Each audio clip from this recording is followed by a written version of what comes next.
Hello बच्चों, good morning. आज की तारीख है 29 अगस्त 2024। आप सभी को राष्ट्रीय खेल दिवस की हार्दिक शुभकामनाएं।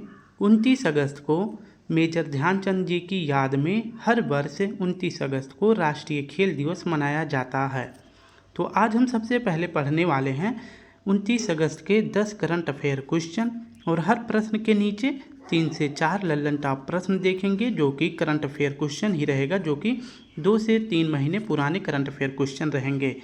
और इसके साथ साथ हम जीके जीएस क्वेश्चन भी सॉल्व करेंगे साथ साथ में। अगर वीडियो में कोई प्रॉब्लम हो तो आप सभी हमें कमेंट बॉक्स में ज़रूर कमेंट करके बताएं। तो सबसे पहले 10 करंट अफेयर क्वेश्चन, इसके साथ साथ ललन टॉप प्रश्न को देखेंगे जो कि 2 से 3 महीने पुराने करंट अफेयर क्वेश्चन होंगे, और साथ साथ में जीके जीएस क्वेश्चन भी सॉल्व करेंगे। तो इतनी क्लास को सॉल्व करने में हमें 25 से 30 मिनट लग जाएगा। 25 से 30 मिनट लग जाएगा। तो आप सभी हमारे साथ 25 से 30 मिनट बने रहें। अगर वीडियो में कोई प्रॉब्लम हो तो हमें कमेंट करके ज़रूर बताएं। तो चलिए शुरू करते हैं अपने 29 अगस्त के दैनिक समसामयिक सभी प्रतियोगी परीक्षाओं के लिए महत्वपूर्ण प्रश्न। पहला प्रश्न हमारा है, हाल ही में स्लिम मून मिशन से संपर्क टूट जाने के बाद किसने इसका परिचालन बंद किया है? तो इसका सही जवाब हो जाएगा option A, slim moon mission का संबंध अगर पूछे किस स्पेस कंपनी से है तो यह जाक्सा से संबंधित है। जाक्सा अगर पूछे किस देश की स्पेस एजेंसी है तो यह जापान की स्पेस एजेंसी है। स्लिम मून मिशन अगर पूछे किससे संबंधित है तो यह मून के लिए भेजा गया मिशन था। और किसने भेजा था? तो जाक्सा ने भेजा था। और जाक्सा कहाँ की स्पेस एजेंसी है? तो यह जापान की स्पेस एजेंसी है। इस स्लिम मून मिशन को जो है मून स्नाइपर मिशन भी कहते हैं। स्लिम का फुल फॉर्म होता है smart lander for investigation moon, यह इसका फुल फॉर्म होता है, याद रख सकते हैं। और अगर बात करते हैं कि अभी जो है स्लिम मून मिशन से जो है चांद के अध्ययन के लिए जो भेजा गया था, इससे संपर्क टूट गया है। फिर इसके बाद जो है स्लिम मून मिशन से अपनी परिचालन को बंद कर दिया किसने? जाक्सा ने। नेक्स्ट प्रश्न की बात करते हैं कि चांद पर लैंडिंग करने वाले देशों की संख्या अब तक पूछे कितनी हो गई है? तो 5 देश हैं जिसने चांद पर लैंडिंग किया है। पहले किया था यूएसए ने, फिर रूस ने किया, चाइना ने, फिर भारत ने और जापान ने। लेकिन पूछे कि इसमें जो है भारत ने चांद के साउथ पोल पर लैंड करने वाला अगर पूछे विश्व का पहला देश कौन बना है तो विश्व का पहला देश बना है अपना प्यारा भारत। अपने भारत ने अगर पूछे कि चंद्रयान 3 को किस मिशन से लॉन्च किया था, किस रॉकेट से लॉन्च किया था, तो LVM-3 रॉकेट से लॉन्च किया था। किस तारीख को लॉन्च किया था? तो 14 अगस्त को लॉन्च किया था। ये आपको 14 जुलाई को लॉन्च किया था। और अगर पूछे कि 14 जुलाई से, और यह चांद के साउथ पोल पर कब पहुंचा था? तो 23 अगस्त को पहुंचा था चांद के साउथ पोल पर। और 23 अगस्त को ही हर साल क्या मनाया जाता है? राष्ट्रीय अंतरिक्ष दिवस मनाया जाता है। तो राष्ट्रीय अंतरिक्ष दिवस पूछे कब मनाया जाता है? 23 अगस्त को मनाया जाता है। तो ये हमारा क्वेश्चन हो जाता है।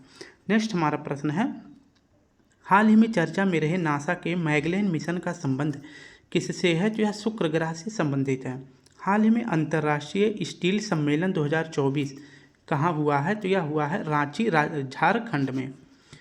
हाल ही में विश्व दुग्ध दिवस 2024 कब मनाया गया है? तो अंतर्राष्ट्रीय मिल्क अगर पूछे डे कब सेलिब्रेट किया जाता है? तो 1 जून को। जबकि राष्ट्रीय पूछे कब मनाया जाता है? तो राष्ट्रीय दुग्ध दिवस मनाया जाता है 26 नवंबर को।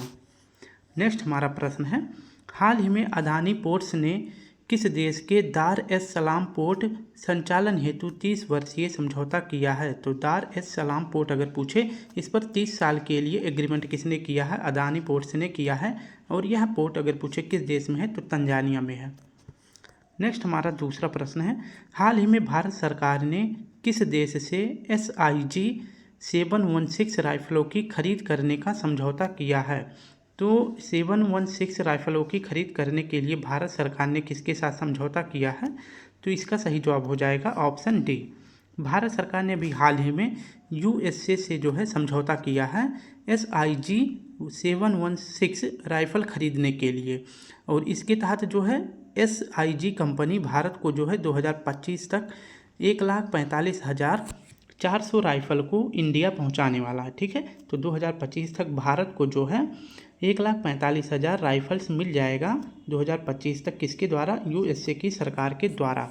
अगर पूछे कि SIG 716 राइफल का निर्माण अगर पूछे कौन सी कंपनी कर रही है, तो यह निर्माण कर रही है SIG सेबर कंपनी इसका निर्माण कर रही है, जो हमें 2025 तक 1,45,400 राइफल देने वाली है। यह 100% एक्यूरेसी है जिसमें ऑटोमेटिक असॉल्ट राइफल का प्रयोग किया जाएगा।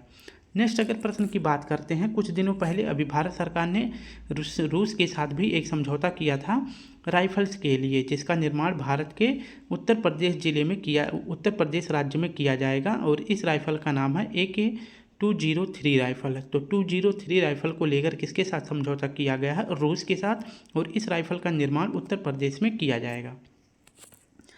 USA की राजधानी की बात करते हैं तो इसकी राजधानी का नाम है वाशिंगटन DC और किस नदी के किनारे स्थित है? तो पोटामैक नदी के किनारे स्थित है। न्यूयॉर्क एक शहर है USA का, इसे जो है गगनचुंबी का इमारतों का शहर कहते हैं। और अगर बात करें न्यूयॉर्क किस नदी के किनारे स्थित है? तो हडसन नदी के किनारे स्थित है।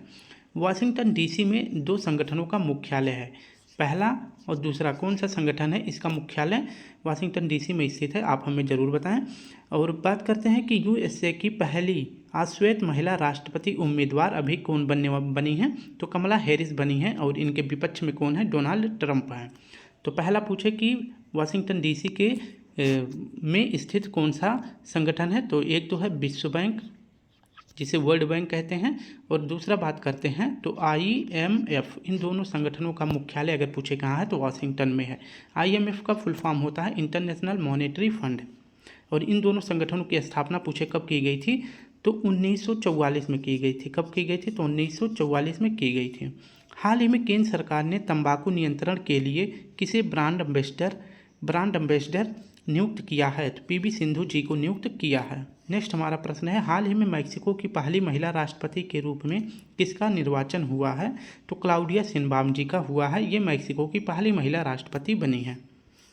नेक्स्ट हमारा प्रश्न है, हाल ही में हेलन मैरी रॉबर्ट्स किस देश में अल्पसंख्यक समुदाय से सेना में पहली महिला ब्रिगेडियर नियुक्त हुई हैं? तो ये पाकिस्तान की अल्पसंख्यक समुदाय की पहली महिला ब्रिगेडियर नियुक्त हुई हैं। इनका नाम है हेलन मैरी रॉबर्ट्स। थर्ड प्रश्न हमारा है, हाल ही में सिंगल स्ट्रेन ओरल हैजा वैक्सीन हिलकोल कहाँ लॉन्च की गई है? तो हिलकोल कहाँ लॉन्च की गई है? तो इसका सही जवाब हो जाएगा हैदराबाद में लॉन्च की गई है। किसके लिए? तो हैजा के लिए लॉन्च की गई है। हिलकोल मतलब होता है, हिल मतलब हिलाना और कोल मतलब क्या हो जाएगा? कोल मतलब हो जाता है, सॉरी याद नहीं आ रहा, इसको छोड़ देते हैं, पहले ऐसे याद कर सकते हैं। कॉलरा होता है, हिल जैसे हिल मतलब हिलाना और कोल मतलब होता है कोलरा, तो हिल कोलरा ऐसे याद कर सकते हैं। कोलरा का मतलब होता है हैजा। तो हिल कोल किसके लिए वैक्सीन बनाई गई है? तो ओरल हैजा वैक्सीन है। ओरल मतलब होता है कि जो मतलब मुंह के अंदर बूंद जो ये लिक्विड के रूप में डाला जाता है मुंह के अंदर, इसे ओरल बोलते हैं। तो हिलकोल को कहाँ लॉन्च किया गया है? तो इस वैक्सीन को शुरू किया गया है हैदराबाद में। अगर पूछे कि हिलकोल को बनाने वाली कंपनी का क्या नाम है? तो इसका नाम है भारत बायोटेक कंपनी है। और ये कंपनी कहाँ की है? तो ये कंपनी भी हैदराबाद की है और यहीं पर हिलकोल को जो है लॉन्च किया गया है। और हिलकोल क्या है? तो यह ओरल हैजा वैक्सीन है। यह जो है वैक्सीन 1 वर्ष से अधिक बच्चों को दिया जा सकता है, जिससे हैजा की बीमारी को ख़त्म किया जा सकता है। अगर पूछे बात करते हैं कि हैजा किस प्रकार से होने वाला बीमारी है, बैक्टीरिया से या फिर विषाणु से होने वाला है, तो इसका एक ट्रिक होता है, इसे आप याद रखेंगे तो जितने भी बैक्टीरिया से रोग होते हैं आपको याद हो जाएगा। ट्रिक क्या है? पंडित का टिक न्यू है बैक्टीरिया, यह इसका ट्रिक होता है। तो पंडित का टिक न्यू है बैक्टीरिया इसका ट्रिक है। जो भी बैक्टीरिया से होने वाले रोग हैं, जैसे P से हो जाएगा प्लेग, D से हो जाएगा डिप्थीरिया, ता से हो जाएगा तपेदिक जिसे TB कहते हैं, और का से हो जाएगा काली खांसी, और टा से हो जाएगा टिटनस और टाइफाइड, और का से हो जाएगा कुष्ठ रोग, और न्यू से हो जाएगा निमोनिया, और है से हो जाएगा हैजा। ठीक है, तो ये इतना हो जाएगा। और बेटी से हो जाएगा बैक्टीरिया। ठीक है, तो बैक्टीरिया से हो जाएगा बैक्टीरिया। ये सभी रोग जो है बैक्टीरिया से होते हैं। सर्वावैक्स वैक्सीन अभी हाल ही में जो है इसका निर्माण किस कंपनी ने किया है? तो सीरम इंस्टीट्यूट ऑफ पुणे के द्वारा सर्वावैक्स वैक्सीन का निर्माण किया गया है। और यह पूछे किस रोग से संबंधित है? तो यह वैक्सीन सर्वाइकल कैंसर के लिए बनाई गई है। R21 इसे मैट्रिक्स वैक्सीन भी कहते हैं। यह किसके लिए बनाई गई है? तो मलेरिया के लिए बनाई गई है। हैविश्योर वैक्सीन किससे संबंधित है? तो हेपेटाइटिस A रोग से संबंधित है।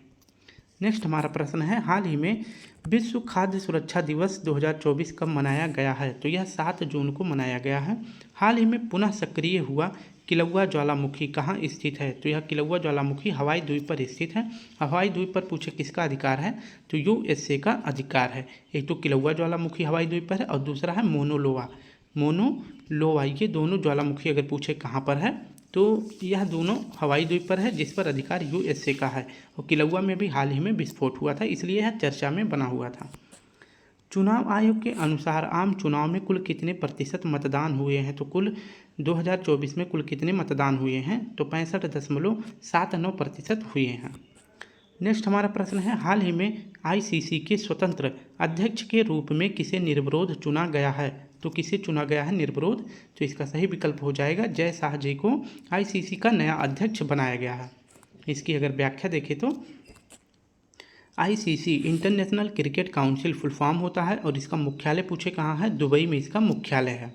आईसीसी के अब तक जो है अध्यक्ष कौन थे? तो ग्रेग बर्कले थे, लेकिन ग्रेग बर्कले को जो है रिप्लेस करके आईसीसी के नए अध्यक्ष कौन बन गए हैं? तो जय शाह जी बन गए हैं। और अगर बात करते हैं कि आईसीसी के सबसे युवा अध्यक्ष कौन बने हैं, तो जय शाह जी बने हैं। इनका उम्र कितना है? तो इनकी उम्र है 35 वर्ष।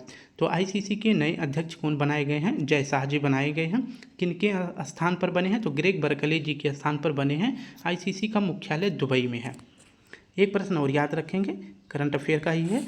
बी श्रीनिवासन ये जो है अध्यक्ष बने हैं किस संस्था के? तो एनएसजी के ये अध्यक्ष बनाए गए हैं, यानी कि डीजी बनाए गए हैं। एनएसजी का फुल फॉर्म होता है नेशनल सिक्योरिटी गार्ड। तो नेशनल सिक्योरिटी गार्ड के अध्यक्ष कौन बनाए गए हैं? बी श्रीनिवासन जी बनाए गए हैं। ये आपको याद रखना है। एनएसजी जो है अगर पूछे किसके लिए काम करता है, तो आतंकवाद के खिलाफ काम करने वाली संस्था एनएसजी होती है। नेक्स्ट हमारा प्रश्न है, हाल ही में 79वें संयुक्त राष्ट्र महासभा सत्र के अध्यक्ष कौन बने हैं? तो फिलेमोन यांग बने हैं। और ये किस देश के हैं? तो ये कैमरून देश के हैं। ये आपको याद रखना है, कैमरून देश के फिलेमोन यांग जो है ये संयुक्त राष्ट्र महासभा के अध्यक्ष बनाए गए हैं 79वें सत्र के। हाल ही में यूपीआई भुगतान प्रणाली के लिए एनपीसीआई से समझौता करने वाला पहला दक्षिण अमेरिकी देश कौन सा है? तो पेरू है। हाल ही में मोदी कैबिनेट 3.0 में कृषि मंत्री कौन बने हैं? तो कृषि मंत्री बनाए गए हैं शिवराज सिंह चौहान। हाल ही में एशियाई बैंकर द्वारा best conduct of business regulator पुरस्कार किसे दिया गया है? तो यह दिया गया है सेबी को। सेबी का फुल फॉर्म होता है security exchange board of India.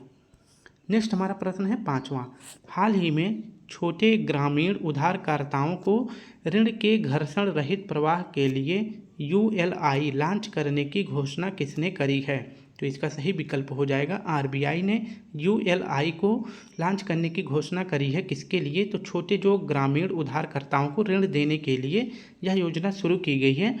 आप सभी देखते होंगे कि लोन लेने के लिए कितना उसमें घर्षण करना पड़ता है, मतलब कि कितना इधर से उधर फाइल बनवाने के लिए दौड़ना पड़ता है।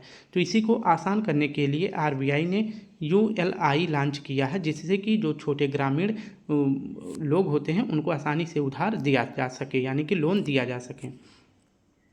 आप सभी को पता है कि यूपीआई को लॉन्च अगर पूछे कब किया गया था, तो 2016 में किया गया था। किसने किया था? तो एनपीसीआई ने किया था। ठीक है। यूपीआई का फुल फॉर्म क्या होता है? यूनिफाइड पेमेंट इंटरफेस इसका फुल फॉर्म होता है। इसको लॉन्च किसने किया था? तो एनपीसीआई ने इसको लॉन्च किया था। इसी प्रकार से यूएलआई को जो है लॉन्च करने की घोषणा किसने करी है? तो आरबीआई ने करी है। यूएलआई का फुल फॉर्म होता है यूनिफाइड लेंडिंग इंटरफेस, इसका फुल फॉर्म होता है। यानी कि इसको क्यों लॉन्च किया गया है? तो लोन लेने के लिए समय में बचत करने के लिए, लोन लेने के लिए समय में बचत करने के लिए यूएलआई का जो है लॉन्च किया गया है आरबीआई के द्वारा। और पूछे कि आरबीआई के वर्तमान अध्यक्ष कौन हैं? तो शक्तिकांत कांत जी हैं। ये आपको याद रखना है। जैसे कि यूएलआई के तहत जो है इस पर जो है इस सॉफ्टवेयर पे जो है जिसको लोन लेना होगा उसका आधार कार्ड, पैन कार्ड और इसके साथ साथ जो भी उसके अकाउंट की सारी डिटेल होगी इस पर जो है अपलोड कर दिया जाएगा, जिससे वह किसी भी बैंक से आसानी से लोन ले सकता है। अगर बात करते हैं आरबीआई की स्थापना कब की गई थी, तो 1 अप्रैल 1935 को की जाती है। लेकिन अगर पूछे वहीं कि आरबीआई की स्थापना करने के लिए एक्ट कब आया था, यानी कि अधिनियम कब आया था, तो अधिनियम आया था 1934 में। 34 में आया था, फिर इसके बाद 35 में स्थापना होती है। और पूछे कि कौन से आयोग की सिफारिश पर आरबीआई की स्थापना की जाती है? एक तो शाही आयोग की सिफारिश पर और इसी को जो है यंग हिल्टन आयोग भी कहते हैं। तो दोनों में से कोई भी प्रश्न आ सकता है। आरबीआई का राष्ट्रीयकरण कब किया गया था? तो 1 जनवरी 1949 को आरबीआई की राष्ट्रीयकरण की गई थी। हाल ही में दुनिया भर में अगर बात करते हैं, हाल ही में दुनिया भर में पहला अंतर्राष्ट्रीय खेल दिवस कब मनाया गया है? तो पहली बार मनाया गया है 1 जून को। हाल ही में भारतीय नौसेना की पहली महिला हेलीकॉप्टर पायलट बनने की उपलब्धि हासिल किसने करी है? तो इसका सही जवाब हो जाएगा अनामिका बी राजीव जी ने। वैश्विक लैंगिक अंतराल सूचकांक 2024 में भारत को कौन सा स्थान मिला है? तो भारत को 129वां स्थान मिला है वैश्विक लैंगिक अंतराल सूचकांक में। नेक्स्ट हमारा प्रश्न है छठा। हाल ही में गुरु पद्म संभव के जीवन और विरासत पर अंतर्राष्ट्रीय बौद्ध परिसंघ ने कहाँ 2 दिवसीय सम्मेलन आयोजित किया है? तो इसका सही विकल्प हो जाएगा कहाँ पर? तो यह बिहार में किया गया है। बिहार के किस जिले में? नालंदा जिले में किया गया है। अंतर्राष्ट्रीय बौद्ध परिसंघ ने अभी हाल ही में एक सम्मेलन का आयोजन किया है। नालंदा बिहार में आयोजन किया गया है। किसकी याद में? तो गुरु पद्म संभव के जीवन और विरासत पर एक सम्मेलन कहाँ आयोजित किया गया है? तो नालंदा विश्वविद्यालय नालंदा बिहार में स्थापित किया गया है। ये आपको याद रखना है। किसके द्वारा? तो अंतर्राष्ट्रीय बौद्ध परिसंघ के द्वारा किया गया है। जिसमें मुख्य अतिथि कौन बनाए गए थे? तो श्री राजेंद्र आल के अरलेकर जी बनाए गए थे, जो कि बिहार के राज्यपाल हैं। इनको जो है मुख्य अतिथि बनाया गया था। गुरु पद्म संभव जी के जीवन और विरासत पर जो सम्मेलन आयोजित किया गया था नालंदा बिहार में। नेक्स्ट अगर बात करते हैं कि बौद्ध धर्म में 4 संगतियों का आयोजन किया गया था। एक तो किया गया था पहला राजगिरी में, दूसरा वैशाली में, तीसरा पाटलिपुत्र में और चौथा कुंडलवन में किया गया था। ठीक है, तो ये हमें याद रखना है। अगर पूछे पहला किसके शासनकाल में किया गया था, तो दोनों के लिए ट्रिक बता देते हैं। पहला तो याद करेंगे आप, पूरा एक बार फिर से रेज कर देते हैं। अब बताते हैं कैसे याद करेंगे। तो संगीत का आयोजन कहाँ किया गया था? तो यह किया गया था रवे पाक में। कहाँ किया गया था? रवे पाक में किया गया था। यह संगीत के लिए ट्रिक है। और किसके शासनकाल में अगर पूछे कि शासक कौन थे, तो इसको याद करने का ट्रिक है अक यह इसका ट्रिक होता है। कैसे याद करेंगे? रा से हो जाएगा राजगिरी, व से हो जाएगा वैशाली, पा से हो जाएगा पाटलिपुत्र, का से हो जाएगा कुंडलवन कश्मीर। ठीक है। अब अगर पूछे कि पहली वाली किसके शासनकाल में हुआ था, पेन चेंज कर देते हैं। पहली वाली राजगिरी किसके शासनकाल में हुआ था? तो अजातशत्रु के शासनकाल में हुआ था। आ से अजातशत्रु के शासनकाल में हुआ था। का से जो हुआ था ये हुआ था कनिष्क नहीं, कनिष्क का थोड़ा सा का से कोई एक पड़ता है, मुझे याद नहीं आ रहा है, अभी मैं आपको बता देता हूँ। कालाशोक, दूसरा वाला कालाशोक के समय में हुआ था। और तीसरा वाला पूछे किसके शासनकाल में हुआ था, तो अशोक के शासनकाल में हुआ था। और चौथा वाला पूछे किसके शासनकाल में हुआ था, तो कनिष्क के शासनकाल में हुआ था। तो रवे पाक अकाक ऐसे याद करेंगे तो याद हो जाएगा। ठीक है।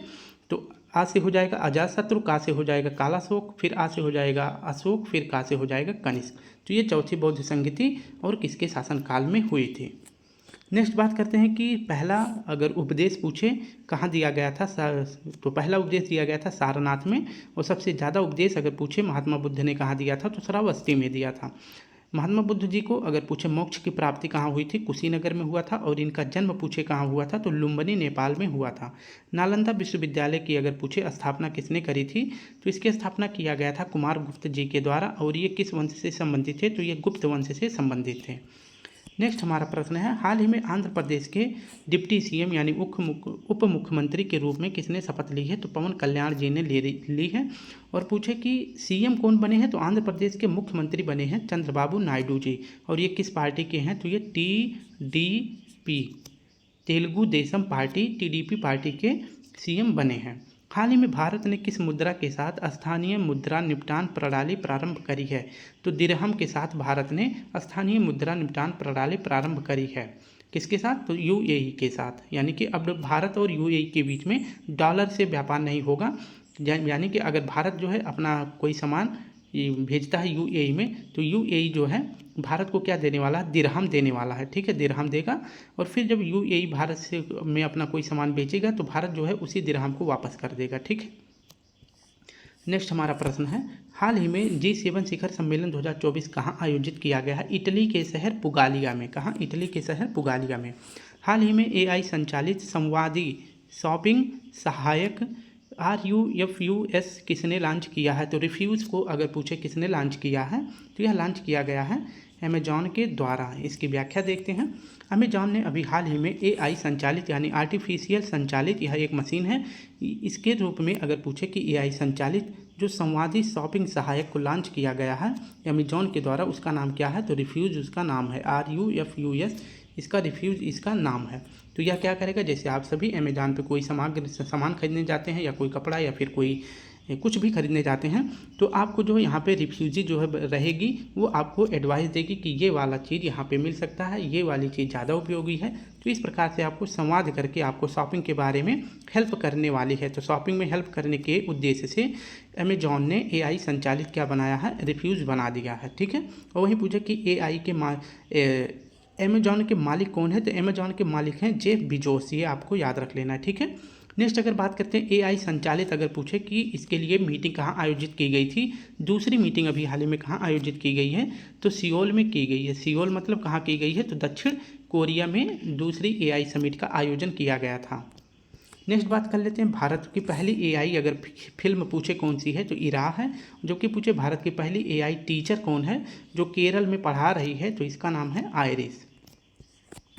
हाल ही में यूनेस्को की प्रिक्स वर्सेलस पुरस्कार 2024 के लिए सूचीबद्ध हुआ स्मृति भूकंप स्मारक संग्रहालय कहाँ स्थित है? तो यह गुजरात में स्थित है। गुजरात में आप सभी को पता है कि 2004 में भयंकर भूकंप आया था, तो उसी की याद में स्मृति वन भूकंप स्मारक संग्रहालय की स्थापना गुजरात में की गई है और अभी हाल ही में इसे प्रिक्स वर्सेल पुरस्कार 2024 में सूचीबद्ध किया गया है।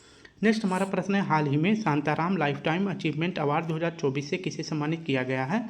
तो सुबैया नल्लामुथु जी को किया गया है। हाल ही में मिशन निश्चय किसने प्रारंभ किया है? तो पंजाब सरकार ने किया है, यानी कि अपने यहाँ पे नशा को खत्म करने के लिए मिशन निश्चय शुरू किया गया है। नेक्स्ट हमारा प्रश्न, हाल ही में ब्रुकफील्ड के बीकानेर और सौर परियोजना में 871 करोड़ रुपए का निवेश करने की घोषणा किसने करी है? तो IFC ने करी है, इंटरनेशनल फाइनेंस कॉरपोरेशन इसका फुल फॉर्म होता है। और पूछे यह किसके अंतर्गत कार्य करता है? तो यह विश्व बैंक के अंतर्गत कार्य करता है। नेक्स्ट हमारा प्रश्न है 8वां, हाल ही में प्रधानमंत्री जनधन योजना ने 10 साल पूरे किए हैं। इसे कब लॉन्च किया गया था? तो इसे कब लॉन्च किया गया था? तो इसे 28 अगस्त 2014 को लॉन्च किया गया था। इसकी व्याख्या देखें तो प्रधानमंत्री जनधन योजना कब लॉन्च किया गया था? तो 28 अगस्त 2014 को इसे लॉन्च किया गया था जीरो बैलेंस अकाउंट के तहत, यानी आपके अकाउंट में आपको अगर खाता खोलना है तो आपके अकाउंट में एक भी रुपया नहीं रहेगा, मतलब कि आप अपना आधार कार्ड लेके जाइए और जो है अपना अकाउंट ओपन करा लीजिए। ठीक है। तो इसी के तहत जो है प्रधानमंत्री जनधन योजना शुरू किया गया था, 28 अगस्त 2014 को शुरू किया गया था और इसका भी हाल ही में 2024 में 28 अगस्त को 10 वर्ष पूरा हो गया है और यह विश्व की सबसे बड़ी वित्तीय समावेशन योजना है। इसी के तहत जो है पूरे भारत में अगर पूछे कितने अकाउंट खोले गए हैं तो 53 करोड़ प्लस जो है अकाउंट जो है इसमें खोले गए हैं, जिसमें अगर बात करते हैं कि 100% में से 56% महिलाओं ने अकेले अकाउंट खोलाया है। ठीक है। तो 53 करोड़ में से 56% महिलाओं ने अकाउंट अपने खोलाए हैं, ये आपको याद रख लेना है। अगर बात करते हैं जनधन योजना कब शुरू की गई थी तो 28 अगस्त 2014 को शुरू किया गया था। अगर इस बात करते हैं जब प्रधानमंत्री जनधन योजना के तहत भारत का पहला जिला जहां पर 100% अकाउंट ओपन किए गए थे वह कौन सा जिला है? तो एर्नाकुलम जिला है, जो कि केरल का यह जिला है। वही बात करें कि प्रधानमंत्री जनधन योजना के तहत 100% खाता ओपन करने वाला राज्य कौन सा है? तो राज्य केरल है। जिला पूछे तो वो भी केरल का ही जिला है जिसका नाम है एर्नाकुलम जिला। अगर पूछे कि प्रधानमंत्री जनधन योजना का अगर ध्येय वाक्य क्या है तो ध्येय वाक्य याद रखेंगे, मेरा खाता भाग्य विधाता, इसका ध्येय वाक्य है। बेटी बचाओ बेटी पढ़ाओ योजना कब शुरू किया गया था? तो 22 जनवरी 2015 को शुरू किया गया था, पानीपत हरियाणा से शुरू किया गया था, ये भी आपको याद रख लेना है। नेक्स्ट हमारा प्रश्न है, हाल ही में पृथ्वी की 15,000 परिक्रमाएं पूरा करने वाले थाईबोल्ट उपग्रह का संबंध किससे है? तो थाईबोल्ट उपग्रह अभी हाल ही में पृथ्वी की 15,000 परिक्रमाएं को पूरा कर लिया है और इसका संबंध है ध्रुव स्पेस से। हाल ही में ईरान के IRGC सैन्य बल को आतंकवादी इकाई किसने घोषित किया है? जैसे हमारे यहाँ पे BSF होता है, उसी प्रकार से ईरान में एक सैन्य बल है जिसका नाम है IRGC। इसी IRGC को आतंकवादी संगठन किसने बता दिया है? तो कनाडा सरकार ने बताया है। नेक्स्ट प्रश्न हमारा हो जाता है, दुनिया का पहला एशियाई राजा गिद्ध संरक्षण और प्रजनन केंद्र कहाँ प्रारंभ होगा? तो एशियाई राजा गिद्ध, जिसे गिद्ध बोलते हैं, इसके संरक्षण और प्रजनन के लिए इसका केंद्र कहाँ खोला गया है? तो महाराजगंज उत्तर प्रदेश में खोला गया है।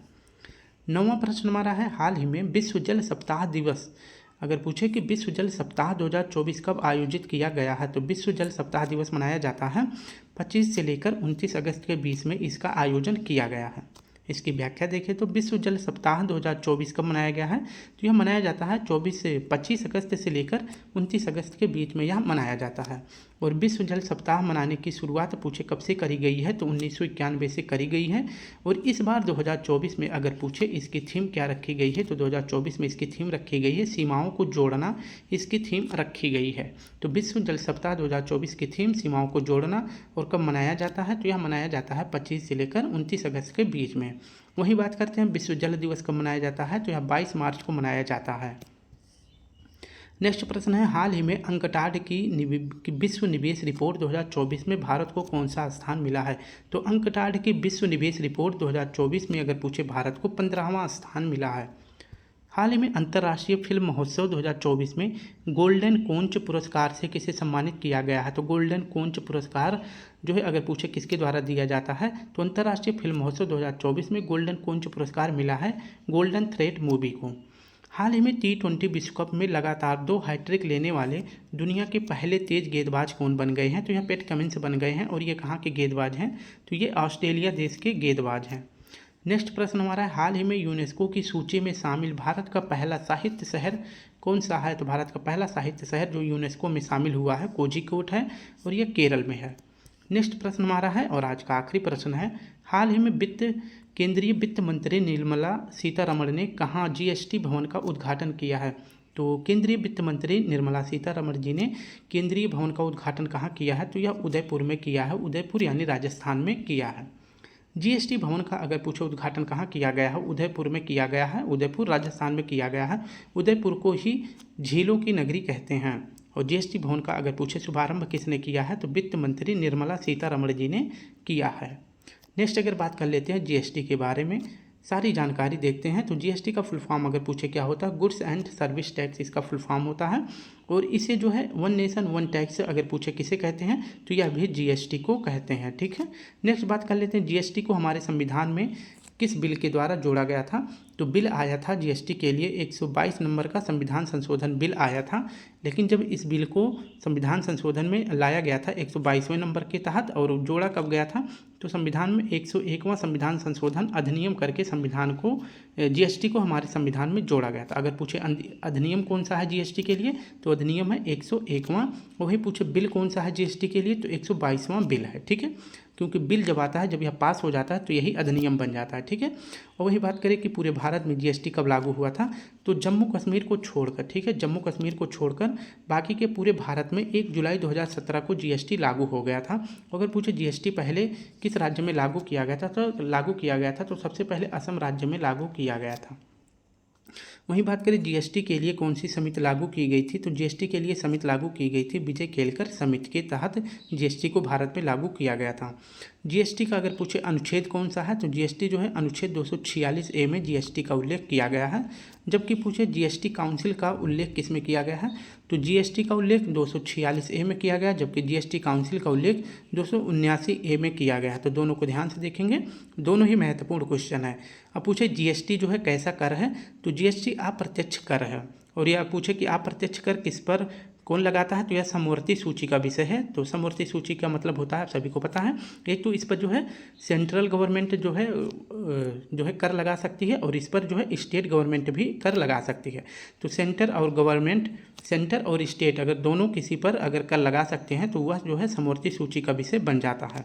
और यह कैसा कर है? तो अप्रत्यक्ष कर है। प्रत्यक्ष कर का मतलब होता है कि डायरेक्ट जो है जनता से जब सरकार टैक्स ले तो उसे प्रत्यक्ष कर कहते हैं। अप्रत्यक्ष कर के उसे कहते हैं जब सीधे जनता से ना लेकर किसी के थ्रू जो है टैक्स लिया जाए। जैसे मान लीजिए ये हमारा फ़ोन है, ठीक है, ये हमारा फ़ोन है और यहाँ पे एक शॉप है, ये दुकान है, ठीक है। तो जब दुकान से मैं यहाँ से गया दुकान पर, फ़ोन लेकर मैं आ गया, ठीक है। तो फ़ोन पर जो है टैक्स कौन ले रहा है, तो फ़ोन पर जो है हमसे टैक्स कौन ले रहा है, या एक ही साथ में हमसे कौन ले लिया, दुकानदार ने ले लिया। लेकिन दुकानदार से जो है टैक्स कौन ले रहा है, तो दुकानदार से टैक्स जो है कौन ले रही है, सेंट्रल गवर्नमेंट और स्टेट गवर्नमेंट जो है इस दुकानदार से टैक्स ले रही है। तो सरकार हमसे यहाँ से डायरेक्ट टैक्स नहीं ले रही है, ठीक है। तो हमसे डायरेक्ट टैक्स ना लेकर यह दुकान के ऊपर टैक्स लगा रही है और दुकानदार हमसे टैक्स ले रहा है, ठीक है। तो ये हो जाता है अप्रत्यक्ष कर। वहीं अगर डायरेक्ट हमसे सरकार टैक्स लेने लग जाए तो उसे क्या कहते हैं, प्रत्यक्ष कर कहते हैं। नेक्स्ट अगर बात करते हैं कि जीएसटी काउंसिल का अध्यक्ष कौन होता है, तो जो वित्त मंत्री होते हैं वर्तमान में वही जीएसटी काउंसिल के अध्यक्ष होते हैं। तो स्टूडेंट, इस प्रकार से हमने अपने सभी प्रश्नों को पूरी व्याख्या के साथ और आसानी से आप सभी को समझाने की कोशिश करी है। हो सकता है थोड़ी वीडियो बड़ी बन गई हो, आज 30 मिनट की वीडियो बन गई है क्योंकि थोड़ा सा जीएसटी वाले में एक्सप्लेनेशन किया, फिर इसके बाद मैंने आप सभी का जो ये बौद्ध संगीति का आयोजन था इसमें थोड़ा सा बताया, तो इसमें कुछ समय चला गया। तो कोशिश करेंगे कल से वीडियो थोड़ी छोटी बने ताकि आप सभी का समय बच सके और नेक्स्ट वीडियो में अपना समय दे सकें। तो अगर वीडियो अच्छी लगे तो लाइक शेयर कमेंट जरूर करें, कोई प्रॉब्लम हो तो भी कमेंट करें। कल फिर मिलते हैं, तब तक के लिए आप सभी को प्यारा सा जय हिंद, जय भारत।